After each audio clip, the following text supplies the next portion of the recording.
Everyone, welcome to Shivam coaching classes. आज हम पढ़ेंगे चैप्टर 15 क्यूब एंड क्यूबॉइड। तो यहाँ पर हमें क्यूब और क्यूबॉइड्स के बारे में पढ़ना है। सबसे पहले हम जानते हैं क्यूब के बारे में। क्यूब होता क्या है? हमने देखा होगा लूडो का जो डाइस होता है या फिर आइस क्यूब होता है, इससे हम क्यूब के उसमें समझ सकते हैं। ये क्यूब्स के एग्जाम्पल्स हैं। इसी तरह क्यूब्स के और भी एग्जाम्पल्स हो सकते हैं। देखिए यहाँ पर हम बता सकते हैं कि cube is a regular hexagonal solid object. Cube एक रेगुलर इसलिए कहा गया क्योंकि सभी साइड्स इसके इक्वल होते हैं। हेक्सागोनल ऑब्जेक्ट है। It has 4 lateral faces. इसके 4 लैटरल फेसेस होते हैं एंड 8 वर्टेक्स होते हैं। देखिए हम ये जब क्यूब बनाते हैं, इसके सभी साइड्स इक्वल होने चाहिए। ये बना हमारा cube.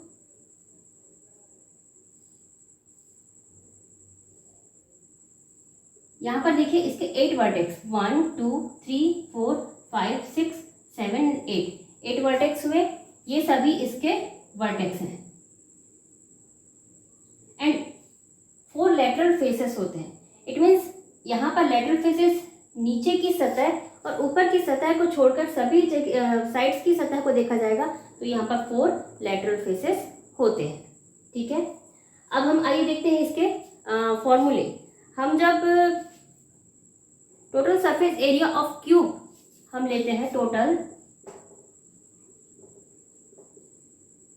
Surface area of cube is equal to 6a²।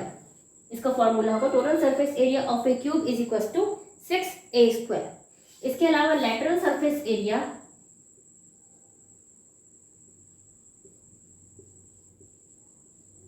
Of cube is equal to 4a²।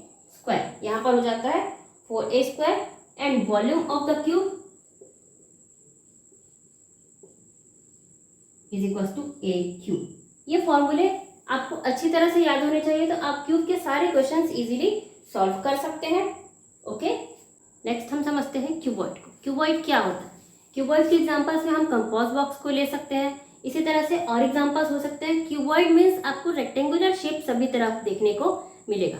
Cube में हमें सभी साइड से एक स्क्वायर देखने को मिलता है, लेकिन क्यूबॉइड में हमें सभी साइड से एक रेक्टेंगल देखने को मिलता है। देखिए यहाँ पर ये एग्जाम्पल है।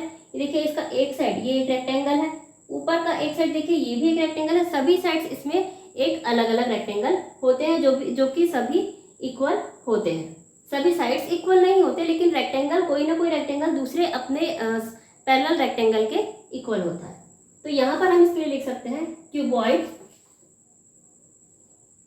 Cuboid is a hexagonal solid object. It has 4 lateral faces. इसके भी 4 लैटरल फेसेस होते हैं एंड 8 वर्टेक्स, और यहाँ पर भी 8 वर्टेक्स होते हैं। इसमें वर्टेक्स एंड फेसेस इसके सेम होते हैं। अब total surface area of cube is equal to 2lb + bh + hL। यह है टोटल सरफेस एरिया के लिए formula. Lateral surface area of cuboid, sorry यहाँ पर क्यूबॉइड होना चाहिए। Cuboid is equal to lateral surface area 2h l + b होगा and volume of cuboid is equal to lbh, l into B into h। आइए अब हम आते हैं एक्सरसाइज में। स्टार्ट करते हैं क्वेश्चंस को सॉल्व करना। आइए एक्सरसाइज से पहले हम कुछ एग्जांपल सॉल्व करते हैं। फर्स्ट एग्जांपल है यहाँ पर, a cuboidal room has a length of 12 metre, breadth is 8 metre and height is 4 meters. If the rate of whitewashing is ₹7 per square meter, then how much money will be spent in painting in 4 walls and the ceiling? तो यहाँ पर हमें किसी room की length, breadth और height दी गई है और हमें बोला जा रहा है कि इसकी सीलिंग और 4 वॉल्स को हमें पेंट करना है। तो उसकी कॉस्ट ₹7 पर स्क्वायर मीटर के दर से कितनी आएगी? तो यहाँ पर हम पहले ले लेते हैं length of the room.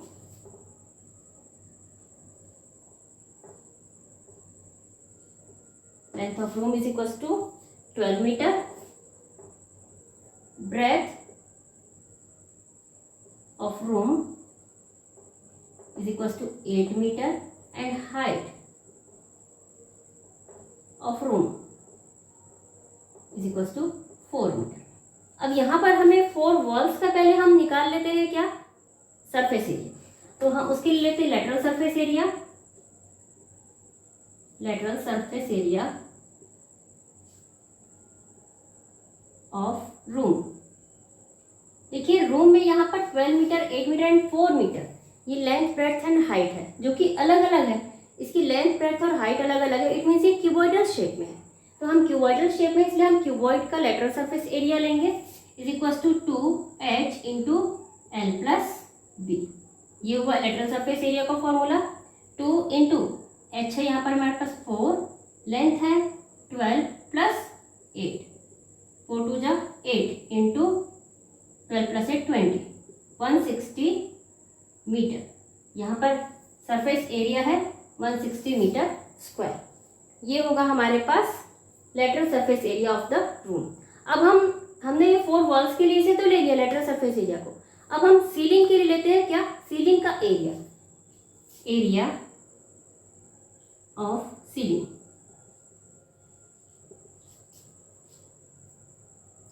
Ceiling के एरिया के लिए हम क्या करेंगे, हम केवल लेंथ इंटू ब्रेथ करेंगे, एल इंटू बी। क्यों करेंगे हम एल इंटू बी? देखिए सीलिंग, किसी भी रूम का सीलिंग रेक्टेंगुलर शेप में होगा, वो उसे हम क्यूबॉइड तो नहीं कहेंगे, उसे हम ओनली रेक्टेंगल कहेंगे। अब सीलिंग का एरिया अगर हमें निकालना है तो हमें निकालना होगा area of rectangle. Area of rectangle is equal to length into breadth. तो हम यहाँ पर लेंथ इंटू ब्रेथ लेंगे, लेंथ है यहाँ पर 12 इंटू ब्रेथ है 8। तो यहाँ पर हमें हाइट को लेने की जरूरत बिल्कुल भी नहीं है। इज इक्वल टू होता है ये 96 स्क्वायर मीटर। 96 स्क्वायर मीटर होगा ये क्या, एरिया ऑफ सीलिंग। अब हमें इन दोनों को पेंट करना है तो हम इन दोनों को ऐड कर देंगे। Area of walls, lateral surface area हम लिख लेते हैं, area of walls plus ceiling, area of ceiling is equal to 160 प्लस 96 इज इक्वल टू कितना होगा 256 स्क्वायर मीटर, 256 स्क्वायर मीटर। अब हमें 7 रुपीज पर स्क्वायर मीटर की कॉस्ट से यहाँ पर वाइट वॉश करना है। Cost of white washing is equal to 256 into 7।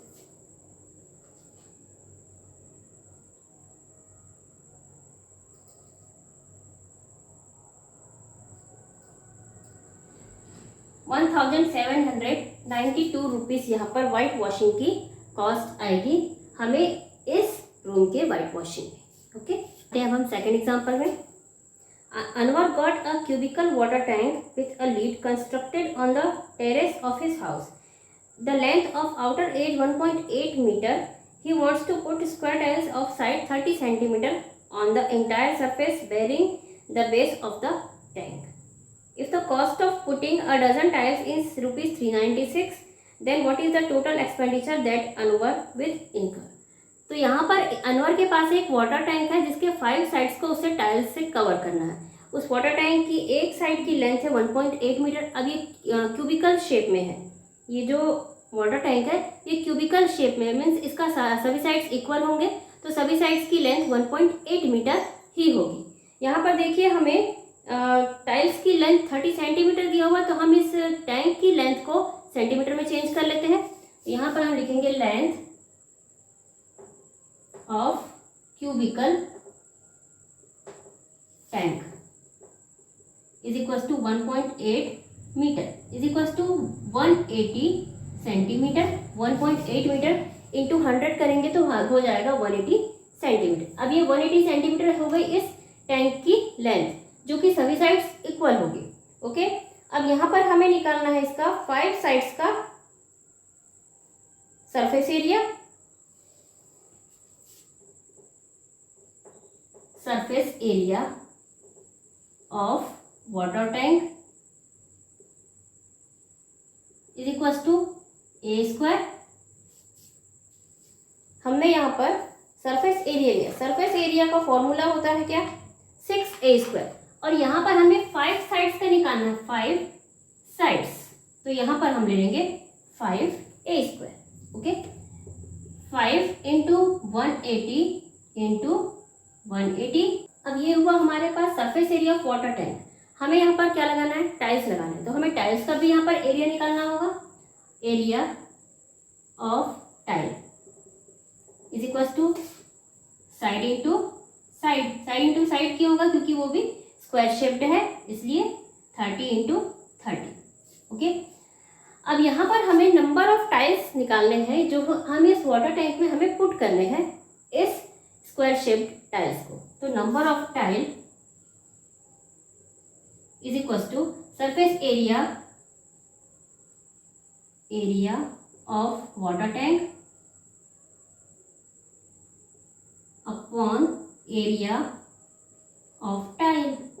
हम टाइल के एरिया से वाटर टैंक के सरफेस एरिया को हम डिवाइड करेंगे तो हमें मिल जाएगा नंबर ऑफ टाइल। तो यहाँ 5 इंटू 180 इंटू 180 अपॉन 30 इंटू 30, ये 0 0 हमने कट किए, 3 6 जा 18, 3 1 जा 3 6 जा 18। अब हमारे पास आंसर क्या बचा, 6 6 जा 36, 36 इंटू 5, 5 6 जा 30, 5 3 जा 15, 16 17 18, 180। अब हम ये कह सकते हैं कि हमें यहाँ पर 180 टाइल्स लगाने हैं। अब हमें दूसरी चीज यहाँ पर क्या दी हुई है, देखिए हमें बताया गया है कि 1 डजन टाइल की कॉस्ट 396 रुपीज है। यहाँ पर अब हमें दिया गया है cost of 1 dozen tile is equal to 396। तो हम 396 अपॉन 12 करेंगे तो हमें मिल जाएगा क्या, 1 टाइल की कॉस्ट। हम यहाँ से करते हैं 12 3 जा 36, 3 एंड 6 12 3 जा 36, 33 रुपीज आएगी यहाँ पर 1 टाइल की कॉस्ट। अब हम कॉस्ट ऑफ 180 टाइल करते हैं is equal to 180 into 33, 180 into 33, 3 0 जा 0,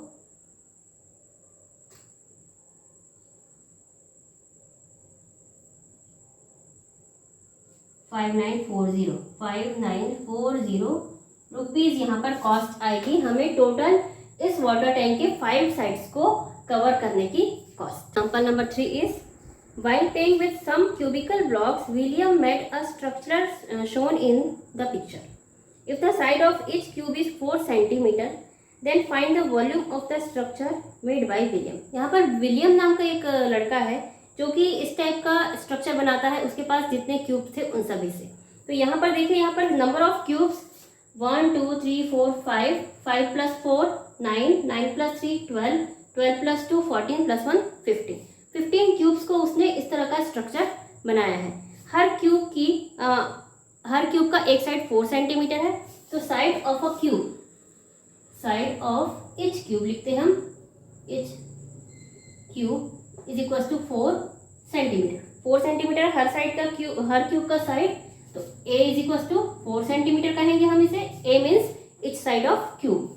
अब यहाँ पर हम निकाल लेते हैं volume of cube is equal to a cube 4 cube. अब 4 का क्यूब क्या होता है, 64 सेंटीमीटर क्यूब। यहाँ पर वॉल्यूम आ गया, volume of 1 cube is equal to 64 centimetre cube. अब हमें एक क्यूब का वॉल्यूम पता चल गया, हमें पता चलना इस पूरे स्ट्रक्चर में यहाँ पर इस क्यूब की वॉल्यूम क्या होगी। उसके लिए हमारे पास 15 क्यूब्स है, हमारे 1 क्यूब का वॉल्यूम है 64, तो 15 क्यूब का वॉल्यूम हम मल्टीप्लाई 15 कर देंगे। Volume of 15 cubes is equal to 64 into 15 is equal to 15 4 जा 60, 15 6 जा 90 प्लस 6 96, 960 क्यूबिक सेंटीमीटर। ये होगा इन सभी क्यूब्स का volume, 960 cubic centimetre. So students, ये तो थे एग्जाम्पल इस एक्सरसाइज के। नेक्स्ट वीडियो में हम देखते हैं इस एक्सरसाइज के क्वेश्चंस को। Till then bye bye and thank you.